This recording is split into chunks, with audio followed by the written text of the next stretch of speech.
Student, question number 24. Find the ratio in which y-axis divides the line segment joining the points 5, -6 and -1, -4.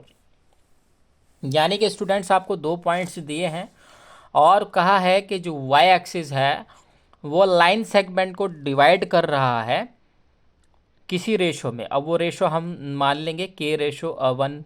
Okay, तो बात क्या कह रहा है कि वाई एक्सिस डिवाइड कर रहा है लाइन सेगमेंट को। तो वाई एक्सिस कह रहा है तो यहाँ पर हम एक्स ज़ीरो मानेंगे। जहाँ पर वाई एक्सिस डिवाइड करता है वहाँ पर एक्स ज़ीरो होता है। तो हम कहेंगे लेट द पॉइंट पी मान लेते हैं, जो डिवाइड कर रहा है उस पॉइंट को हम पी मान लेते हैं, और यहाँ पर एक्स तो ज़ीरो हो गया, और comma Y divides the line segment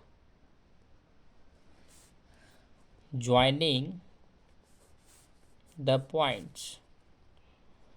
किन दो पॉइंट्स को डिवाइड कर रहा है भाई?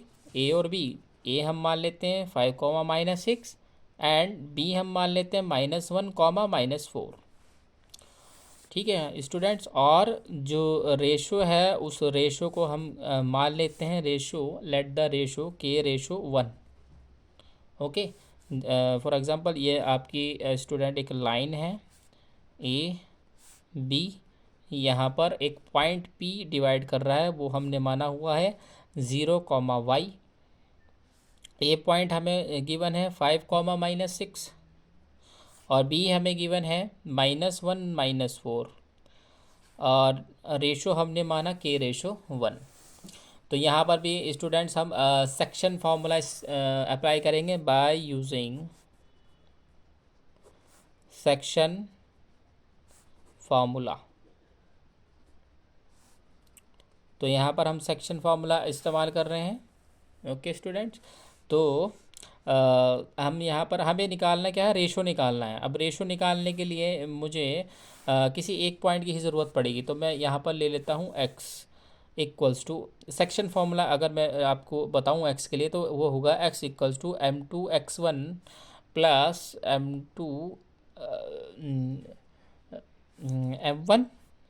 m1 x2 plus m2 x1 upon m1 plus m2। Okay, अब यहाँ पर x तो मेरा ज़ीरो है, इक्वल्स टू m1 मेरा k है, मल्टीप्लाई x2 मेरा क्या है? -1, क्योंकि x1 y1 x2 y2 plus m2 multiply x1 क्या है मेरा? 5। Okay, upon k plus 1। तो 0 इक्वल्स टू यहाँ पर हो जाएगा -k plus 5 upon k plus 1। यहाँ पर स्टूडेंट हम क्रॉस मल्टीप्लाई कर देंगे, तो ये जब 0 मल्टीप्लाई k प्लस 1 यहाँ पर आएगा इक्वल्स टू -k प्लस 5। तो यहाँ पर ये 0 हो गया, 0 इक्वल्स टू -k प्लस 5। अब ये k इधर आ जाएगा, तो ये हो जाएगा k इज़ इक्वल्स टू 5। तो स्टूडेंट्स रिक्वायर्ड रेशो मेरा क्या आ जाएगा? रिक्वायर्ड रेशो आ जाएगा मेरा 5:1। ओके, क्योंकि मैंने के रेशो 1 माना था, तो मेरी के की वैल्यू 5 आ गई है, तो मेरा रिक्वायर्ड रेशो हो जाएगा 5:1। ओके स्टूडेंट्स, क्वेश्चन नंबर 25 में भी आपको दो पार्ट्स दिए हैं ए और बी, और बीच में और लगा है, यानी कि आपको इन दोनों में से एक पार्ट करना है। तो पहला पार्ट हम कर लेते हैं। इसमें गिवन है आपको if A cos theta plus B sine theta is equals to M and A sine theta minus B cos theta is equals to N, then prove that A square plus B square is equals to M square plus N square. यानी आपको ये equation बना करके दी हैं, इनकी मदद से आपको प्रूव करना है कि A square plus B square equal है M square plus N square के। यानी सॉल्यूशन हम अगर स्टार्ट करें तो प्रूव हमें जो करना है स्टूडेंट्स, प्रूव करना है हमें A square plus B square is equals to M square plus N square. तो गिवन है हमें, हमें क्या गिवन है कि A cos theta plus B sine theta is equals to M, और गिवन है हमें A sine theta minus B cos theta is equals to N. तो स्टूडेंट प्रूफ करते हैं। ओके, अब गिवन है, इसको हम मान लेते हैं इक्वेशन 1, इसको हम मान लेते हैं इक्वेशन 2। तो मैं कहूँगा कि squaring on both side, squaring on both sides of equation 1 and equation 2, यानी कि बोथ साइड मतलब इधर भी और इधर भी दोनों तरफ स्क्वायर करना है और दोनों इक्वेशन का करना है। तो पहले मैं पहली इक्वेशन का स्क्वायर अगर करूं, यानी कि इस वाली इक्वेशन का, तो ये हो जाएगा A cos theta plus B sine theta का square equals to M square, यही है ना।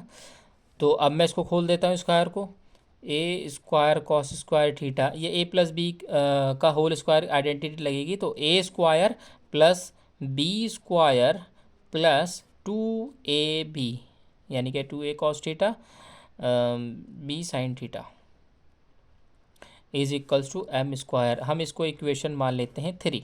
फिर ऐसे ही मैंने दोनों का कहा है, यानी इक्वेशन 1 और 2 का।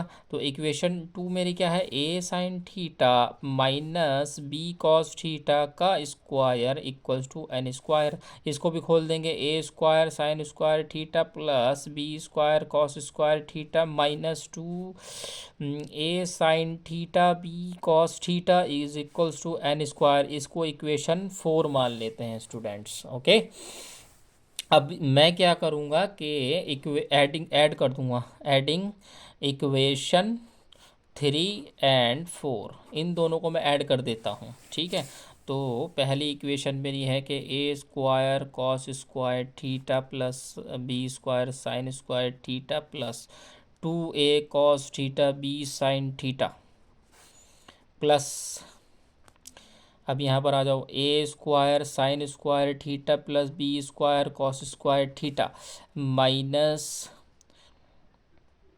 ए sine theta B cos theta equals to M square plus N square. Okay, यानी कि अब हमें यहाँ देखना है क्या क्या, देखिए यहाँ पे 2 प्लस के 2a cos theta B sine theta और माइनस के 2a sine theta B cos theta, तो ये ख़त्म हो गया इससे। ओके स्टूडेंट्स, अब ए स्क्वायर वाले एक जगह कर लीजिए, बी स्क्वायर वाले एक जगह कर लीजिए, यानी कि A square cos square theta plus A square sine square theta एक जगह आ गया है स्टूडेंट्स, प्लस अब B square sine square theta plus B square cos square theta equals to M square plus N square. ठीक है students, अब यहाँ से क्या कॉमन आ रहा है, यहाँ से कॉमन आ रहा है ए स्क्वायर, तो अंदर बचा cos square theta plus sine square theta. यहाँ पर भी क्या कॉमन आ रहा है, बी स्क्वायर कॉमन आ रहा है, तो अंदर बचा sine square theta plus cos square theta equals to M square plus N square. तो चल ही रहा है। तो स्टूडेंट ये ध्यान से देखिए कि cos square theta plus sine square theta होता है 1, इसकी वैल्यू क्या होती है 1। तो मैं यहाँ लिख दूंगा ए स्क्वायर की जब 1 से मल्टीप्लाई होगी तो ए स्क्वायर ही आएगा, प्लस ऐसे ही यहाँ पर सिमिलरली बच जाएगा B square equal to M square plus N square, यानी कि therefore cos square theta plus sine square theta equals to होता है student 1, hence proved. Okay student, जो क्वेश्चन नंबर 25 था उसके 2 पार्ट मैंने आपको बताए थे। एक पार्ट तो हमने कर लिया है, पार्ट बी क्या है जिसमें आपको चॉइस थी, वो है prove that root sec A minus 1 upon sec A plus 1 plus root sec A plus 1 upon sec A minus 1 is equals to 2 cosec A. ये हमें प्रूव करना है। तो मैं कहूँगा कि मैं यहाँ पर सॉल्यूशन स्टार्ट कर रहा हूँ students, taking L H S, taking LHS, यानी लेफ़्ट हैंड साइड वाला मैं प्रूव करूँगा। ठीक है, मैं ये वाला पार्ट ले रहा हूँ। तो मैं यहाँ पर ये ले रहा हूँ। तो स्टूडेंट स्टार्ट करते हैं कि यहाँ पर देखिए आप, मैं इसको ले रहा हूँ, पहले यह उतार लेता हूँ। सेक ए -1 अपॉन में सेक ए +1 प्लस रूट सेक ए +1 अपॉन सेक ए -1। ओके, तो आप यहाँ से देख लीजिए, मैं एलसीएम लेता हूँ यहाँ पर। तो एलसीएम स्टूडेंट आ जाएगा रूट सेक ए +1 और सेक ए -1। ठीक है, तो अब रूट लेने के बाद यहाँ पर आप देखें, यहाँ पर है सेक ए +1, तो सेक ए +1 हम छोड़ देंगे और सेक ए -1 से इसकी मल्टीप्लाई होगी। तो स्टूडेंट हो जाएगा ये सेक ए -1 का होल स्क्वायर। ऐसे ही प्लस यहाँ पर देखिए, यहाँ पे सेक ए -1 है, तो सेक ए -1 यहाँ पर भी है, तो इसको छोड़ देंगे, ये वाला बचा, इसकी इससे मल्टीप्लाई होगी। ये एलसीएम का रूल है स्टूडेंट्स। ठीक है, अब देखिए रूट के अंदर स्क्वायर होता है तो रूट हट जाता है, तो ये बचेगा हमारा सेक ए -1 प्लस सेक ए +1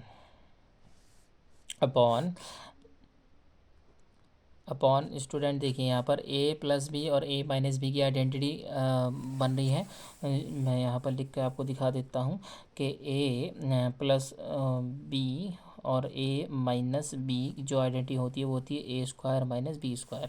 तो यहाँ पर ये a² यानी कि सेक स्क्वायर a, ठीक है, और -b² यानी कि 1 का स्क्वायर, तो 1 ही रहेगा स्टूडेंट्स। ठीक है, तो यहाँ पर 1 से 1 ख़त्म हो जाएगा, तो बचा 2 सेक ए अपॉन।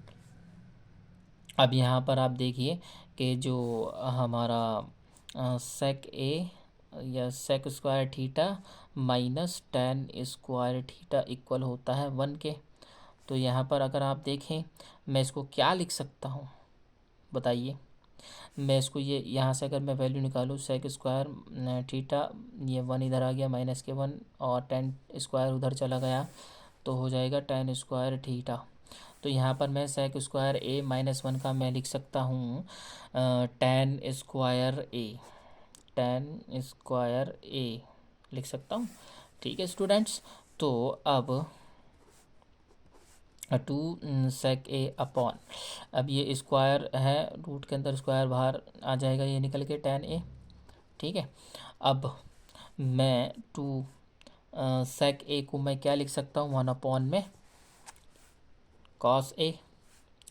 ठीक है, मल्टीप्लाई tan ए को मैं क्या लिख सकता हूँ, साइन अपॉन में कॉस, तो कॉस ऊपर पहुँच जाएगा, ये हो जाएगा कॉस ए अपॉन में साइन ए। कॉस ए से कॉस ए खलास, ये 2, अब साइन ए ऊपर जा कर के हो जाएगा cosec A. Hence proved.